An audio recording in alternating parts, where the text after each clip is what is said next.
luz e sombra, qualidade e defeito, bom e mal. Com certeza essas palavras devem permear o seu vocabulário em algum momento da sua vida, né? E a gente encontra essas teorias em diversas filosofias, mas o que será que os astros têm para nos dizer sobre isso?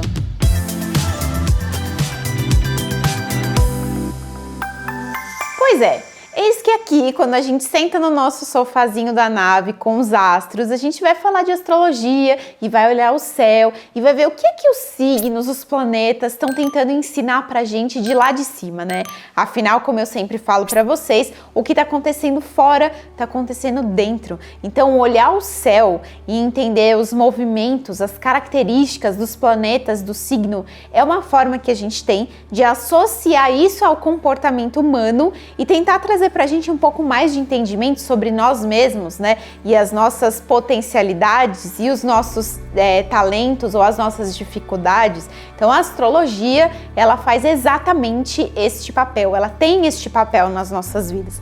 Lembrando que a astronomia, como eu já comentei com vocês por aqui, ela é um estudo dos planetas, dos astros, né, das estrelas, de maneira física. Então ela vai olhar a temperatura, o tamanho, a densidade. A astrologia, ela faz o quê? Ela pega todas essas informações e ela junta com a observação da natureza e o comportamento humano e ela vai tentar entender como é que essa integração funciona, como é que essas características dos astros se relacionam com o comportamento dos seres humanos. E aí é onde temos a astrologia. Estava eu hoje dando uma aula, então se minha querida aluna aparecer por aqui, assistir esse vídeo, saiba que foi inspiração em sua homenagem. E eis que começamos a falar dos momentos luz e sombra, né?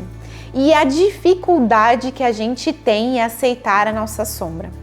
Isso para mim a gente fala, principalmente quando estamos estudando Jung, ele fala que sombra, então aquelas partes nossa, porque a sombra nada mais é uma parte nossa que a gente não quer ver, né?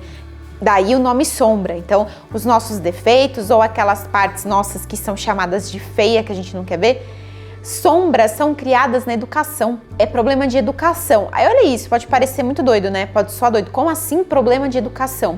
É um problema de educação no sentido que nós crescemos, desde que a gente nasce, a gente é educado a quê? A ser bonzinho, a ser legalzão, a não implicar com ninguém, a não demonstrar raiva, a não chorar, a estar o tempo inteiro com um sorriso no rosto, fingindo que tá tudo bem e que não tem um panda vermelho aqui dentro da gente querendo explodir e tacar fogo no parquinho. Isso é sombra criada por um problema de educação. Se toda uma reforma existisse na nossa cultura, na nossa sociedade, olha quem tá aqui, gente, eu vou apresentar para vocês, tá? Amigainho, dá oi, amiguinha, dá oi para todo mundo, filha. Olha aqui. Filha, vai ser feliz e livre. Eu sempre falo isso pra ela, seja livre e feliz. Se tivéssemos, né, se a gente conseguisse reestruturar, e isso é meu maior sonho para as próximas gerações, que a gente possa reestruturar a nossa educação, a educação... Ai, tô comendo pelo de Abigail.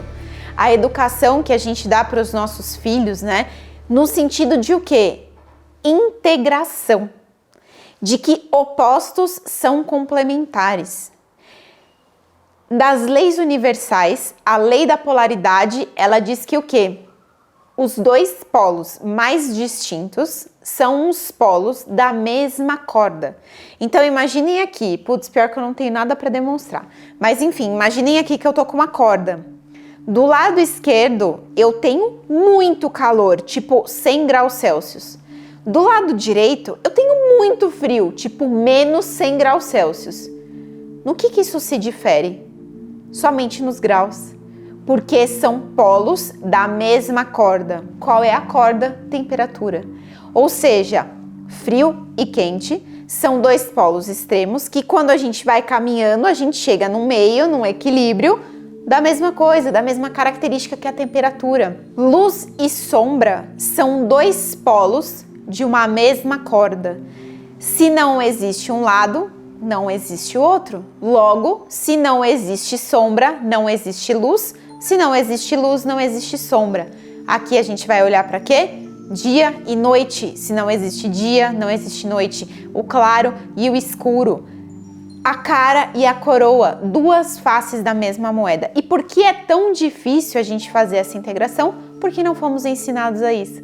Fomos ensinados que como se a gente só tivesse um lado luz, como se a gente fosse feito só de boas ações e que isso é ser humano. Pelo contrário, eu vou contar uma coisa pra vocês e decorem, tá? Essa é a frase que a gente tatua na nossa alma, não é nem na nossa pele. Ser humano é ser imperfeito. A gente só aprende a ser seres humanos quando a gente integra, quando a gente acolhe a nossa imperfeição.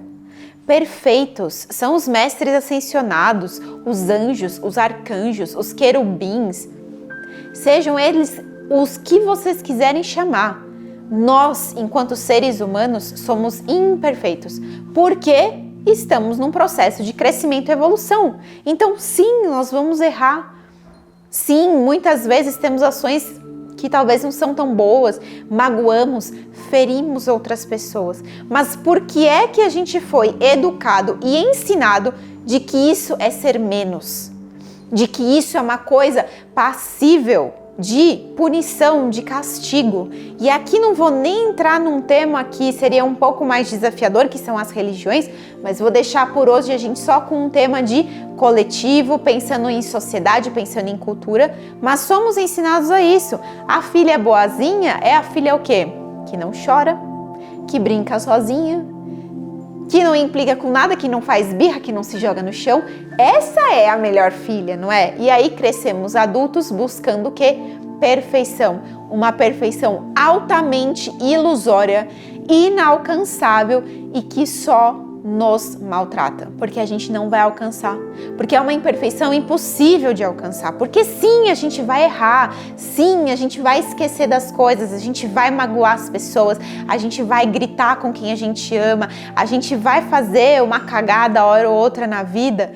E aí, onde é que os signos entram nisso tudo? Pô, Aline, você tá falando até agora e não falou dos signos. Quando a gente entende e começa a estudar a astrologia e começa a estudar os signos, a gente percebe que eles não são isolados.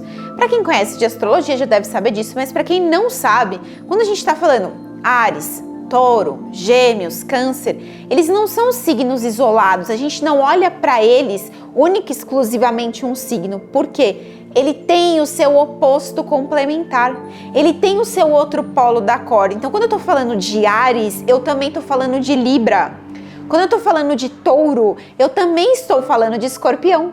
Quando eu estou falando de Gêmeos, eu também estou falando de Sagitário.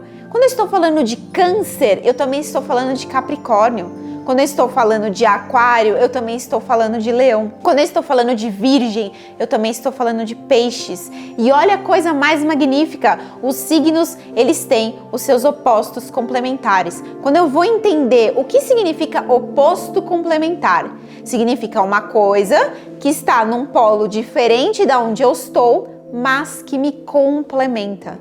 Pensem no fio, na corda. De um lado eu tenho Áries, no polo oposto, eu tenho Libra. Se eu pego essa corda e junto, eles se complementam e formam o quê? Um círculo perfeito. Ai, como eu amo astrologia. Voltando, o que isso ajuda a gente a entender? Eu sou aquariana, meu oposto complementar é o signo de Leão. Muitas vezes, aquilo quando eu estou nas minhas baixas vibrações, na verdade significa que eu estou na sombra de Leão. Se isso parecer muito louco, fiquem tranquilos, vamos falar muito mais sobre isso aqui, tá? Mas eu só quero começar a dar esse estralo na cabeça de vocês. Eu sou aquariana. Se em algum momento eu estou agindo em baixas vibrações, significa que eu estou lá na sombra, nos desequilíbrios leoninos, porque eu não estou integrando a força que me falta para complementar o meu aquário. A mesma coisa, o inverso é verdadeiro. Quando o leão está nas suas baixas vibrações, ele está na sombra, muitas vezes, das características aquarianas. E falta para ele o quê? Integração daquela energia de aquário para que ele consiga ser um bom leonino. Olha como isso é complexo e ao mesmo tempo mágico e ao mesmo tempo talvez resolvam muitos mistérios da vida de vocês. Vou dar um exemplo aqui. Touro e Escorpião, por exemplo. Eu tenho de um lado o Touro, que traz as características do quê?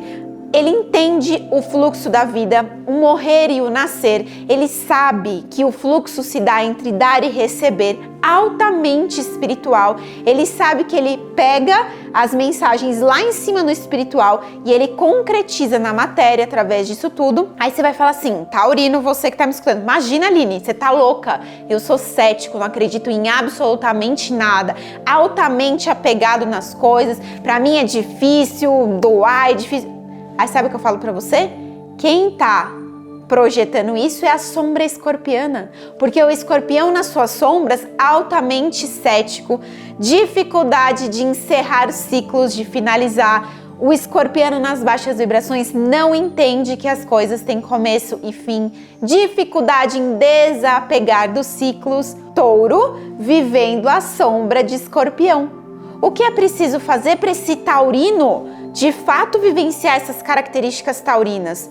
Ir lá em Escorpião e falar, olha, as coisas se encerram sim. A gente vai precisar mexer na sujeira, a gente vai precisar ir lá pro lodo e ver todos os escorpiões que a gente tem, limpar essa bagunça, limpar essa sujeira. E aí quando eu fiz isso com a força de escorpião, eu consigo voltar e fazer o quê? Finalizar. Entender o fluxo da vida, desapegar e aí então consigo viver com potência as minhas qualidades taurinas. Isso acontece em todos os signos. A gente vê muito isso também, um exemplo bem clássico, Virgem e Peixes. Peixes altamente espiritual, vivendo num mundo, né, super lá da ilusão, da espiritualidade, aquela coisa que às vezes pode ter uma mente muito caótica, e Virgem do outro lado, pés no chão, signo de terra, mais concreto, quero ver para crer. O que acontece? Quando um tá nas baixas vibrações, tá vivendo a sombra do outro. O Virgem, para ele de fato se tornar um grande materializador, conseguir conquistar as coisas, materializar as coisas na Terra, usar a organização dele em prol de algo maior, ele precisa ser espiritual. Ele precisa se conectar com a energia de Peixes e saber que a matéria, a materialização, na verdade, vem de um sopro espiritual, vem de uma intuição. Se ele ficar cético, preso, né, naquela coisa rígida, ele vai para baixa e ele entra no caos mental. Aí é onde vão chamar os virginianos de toque e que é muito cético e é muito planilha. É isso, porque está desconectado das características de Peixes. Então, meus amores, quero que vocês me contem aqui. Eu quero saber os signos de vocês que me assistem para a gente começar a analisar esses opostos complementares. Então, quero ver quem vai ser ariano e vai se rebelar por aqui, quem que vai ser o escorpião que vai falar que eu tô louca, quem vai ser o aquariano que vai querer fazer uma revolução nesse YouTube e falar que a gente precisa ficar todo mundo de ponta cabeça andando na rua pelado. Eu quero saber quem vai ser o leonino que vai ser o primeiro a comentar nesse vídeo para estar no palco da vida. A gente saber de tudo isso ajuda a gente a entender por onde que a gente está transitando. Muitas vezes, características que a gente nem sabe porque a gente está tendo é porque falta integração. Fiquem com uma moeda no bolso. Todo dia olhem para essa moeda. Se não tivesse a coroa, não teria a cara, porque são opostos complementares. Luz e sombra é a mesma coisa. A gente integrar as nossas dificuldades, os nossos desafios, os nossos momentos sombrios, integrar as energias desafiadoras do signo oposto faz com que a gente se fortaleça e que a gente possa unir as duas pontas da mesma corda, então conseguir encontrar a união, conseguir se fortalecer. A gente tem uma frase muito bonita na astrologia que a gente fala assim: quanto mais eu cavo o poço de Áries, mais eu encontro Libra. Quanto mais eu mexo na terra de Aquário, mais eu encontro Leão. Por quê? Exatamente essa analogia. Quanto mais eu caminho na corda de um polo oposto, mais eu chego perto do outro lado. Então somos opostos complementares que vibram de maneiras diferentes para ensinar uns aos outros, que têm sim suas peculiaridades, mas que só vão exercer a sua potência de fato quando estiverem integrados. Então eu quero só ver nesse vídeo quem vai me contar os signos daí, pra gente começar a falar muito mais sobre isso e destrinchar, quem sabe, cada um, né, das duplinhas aí que a gente tem, dos polos opostos, e começar a entender qual que é a sombra ou qual que é a característica que você está precisando integrar na sua vida para que de fato você consiga dar luz e expressar os seus maiores dons e talentos.